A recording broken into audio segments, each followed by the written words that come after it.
Hello guys, my name is Iron Mac 117 and today I am here to do my Fantastic Four review. Fantastic Four First Steps review. I just got back from the theaters from seeing it, and where do I start with this film? I think this was, overall was good. I think it was a good film. I didn't love it. I didn't hate it. It's probably, as weird as this sounds, it's the most comic book accurate movie in a way to the Fantastic Four, because the Fantastic Four are very, how do I put it? They're scientists first before superheroes. And that's kind of what this film is. It's a very science fiction movie over superhero movie. That's one thing I will say that is very, very credible, very obvious in the film.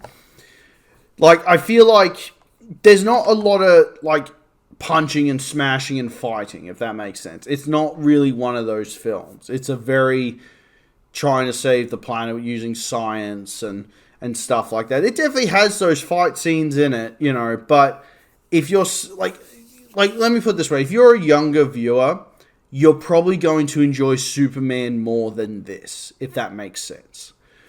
I think for older viewers, such as myself, I think you can definitely enjoy this. I think this is definitely, if you think of the Fantastic Four, this is what the Fantastic Four are. So I'll go through the cast. Pedro Pascal as Reed Richards. The one I was very, worried about, because I have that sense of that. I think we see him too much in everything. His politics have been very odd, and he just kind of needs to learn how to shut up and just be an actor. And I wasn't too keen about the casting. I was a bit really? But I think he was good in this. For what it was, I think he was good. He didn't throw me out of the film or anything. I thought he was good. I still think the guy from the 2005 film, in Rise of the Silver Surfer, I think he was better. I think he was a better Reed Richards. And he kind of, to me, when I think of Reed Richards, I kind of think of him, So I think, but for this film, I think he's good. And I think he's going to be good, Pedro Pascal, sorry. I think he's good, and I think he's going to be good for, seeing him with the other Avengers and X-Men and whatever. Vanessa Kirby is great in this. When I first heard that she was playing Invisible Woman, I thought, that's awesome. That's great casting. And she's great in this. I really loved her in this. I do love Jessica Alba as well. But I do really like Vanessa Kirby in this. I thought she was really good. I don't know if I want to update my drive. You fucking... Really? Interesting. Okay. Apparently my microphone needs an update. I will do that. Anyway, sorry. Back to the review. Human Torch, Joseph Phoenix? I can't remember his name. What's his last name? Joseph Quinn. There we go. Don't know what I was thinking. I was thinking it was Walk-On Phoenix for some reason, but Joseph Quinn. I thought he was good. He was a good Human Torch. He's not super cocky. I didn't get that real super cockiness from him, compared to Chris Evans' one. But I think he's a good Human Torch. I think he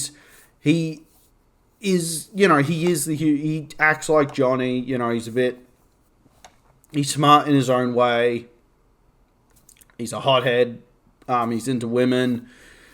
Yeah, I think he's great in this, to be honest. I think he's really good. As I say, I don't think there's enough cockiness to him, though. I think that's the only thing I didn't like. But maybe that's because they're more of a team here, and there's not really that, I'm going to do it solo type thing. So that's probably maybe why he's a bit more tamed in this.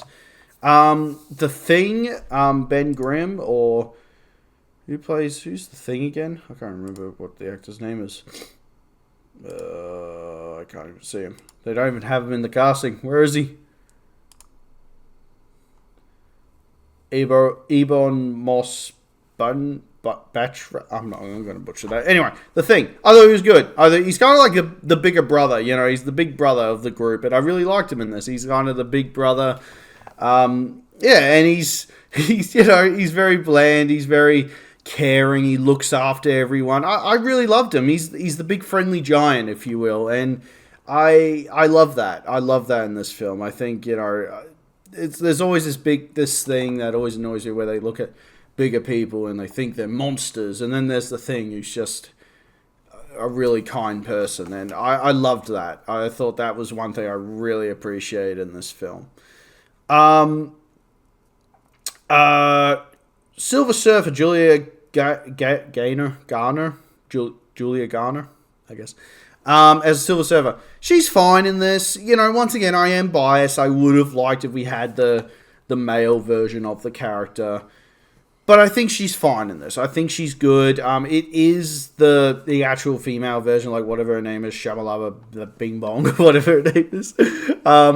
But I think she's good at this. And she has some pretty badass scenes. I'll give her that. There's a pretty cool chase scene with the spaceships and stuff. And yeah, I think she's really cool. So I did like her in this. But to me, the one who stole the show that I thought was really good was Galactus. It felt like they knew with Rise of Silver Surfer that they knew the reaction of what happened with Galactus with that, and they didn't like that. And they went into this going, we're going to get Galactus done properly. And oh my god, he looked great. He sounded great. His powers were great. He was so well done. And I love the actor that played him, Ralph God, once again, I butcher these names, man. I'm so bad at this. But the actor as Galactus was great. He was really good at this. And yeah, I think his CGI for the most part was good. I think there was like one scene I thought the CGI was a bit off, where he like gets out of the water. But yeah, besides that, I thought he was great. I thought he was really well done. And speaking of the CGI, I think it's passable. I think it's fine. It is kind of funny, and I haven't mentioned this, but there's a trailer before the movie starts, and you're just kind of like, oh my god, the CGI is so good. And then you get this, and it's like, it's just fine. Like, even like the scenes where Reed Richards stretching, it looks fine. Human Torch looks fine. The Thing looks fine. It's all fine. It's not awful, but it's just fine. There's a lot of, like, it goes through a lot, the story. Like, it really does skip through a lot of things. Like, they're already a well-established team. And, yeah, it's basically the plot in the end is about Galactus wants the child, wants Frank Reed, basically. That's basically, like, what the story kind of turns into. And then it turns into the Fantastic Four kind of saving their planet from Galactus. That's basically it. Obviously, there's a bit more to it than that. But, yeah. And I think the story's fine. As I said, like, that's kind of my biggest thing with this film. I think it's just fine. It's just good. Like, I didn't come out of it going, oh my god, I fucking love this. I just went out of it going, yeah, that was good, Because, like, let me put it this way. Like, I go see this film with a mate of mine, and we went and saw Jurassic World and Superman, and we saw this. Jurassic World, we were out there for ages just talking about the film. And then Superman, we were out there ages, like in the cup, like I'm talking about Superman and talking about the film for ages, just talking about how much we loved it. And then this, we just kind of went, yeah, that was good. Okay, what's the next movie we're seeing? Naked Gun? Okay, I'll see you next week. Like, that was kind of it. Because I will be honest, I am a bit tired. But that was kind of it. Like, we kind of just, there wasn't really much to talk about. I don't know. I don't know how to explain it. Like, I just kind of left just going, yeah, that was good. And that's it. There is a post-credit scene, 2 post-credit scenes. One is fucking, like, it's pretty cool and relates very much to the next film. And then the other one's a throwaway. Like, that's the last one. You can just, honestly, you just watch the first one and then bang, you're done. Don't worry about the next one. But yeah, that's kind of it. I mean, I think the directing was fine and everything like that. And yeah, I'm down for another Fantastic Four film. Yeah, but I would like to move away from Galactus and stuff like that. I'd like to do something a bit different, but obviously. Yeah, I think for ranking, like, what would I give this? Like, I think for me, I'd give it like a 6.5 or a 7. Like, to me, it's just okay. But it's not awful, and it's not great either. It's just very much in that, like, it's good kind of thing. And I think that's a 7 out of 10 for me. As I said, I definitely recommend it if you're a Fantastic Four fan. As I said, I think for younger viewers, you're probably going to enjoy Jurassic World and Superman a lot more than this film. But, you know, who knows is the question to that. Anyway, guys, thank you so much for watching. Please like, subscribe, and I'll see you guys in the next video. Ciao.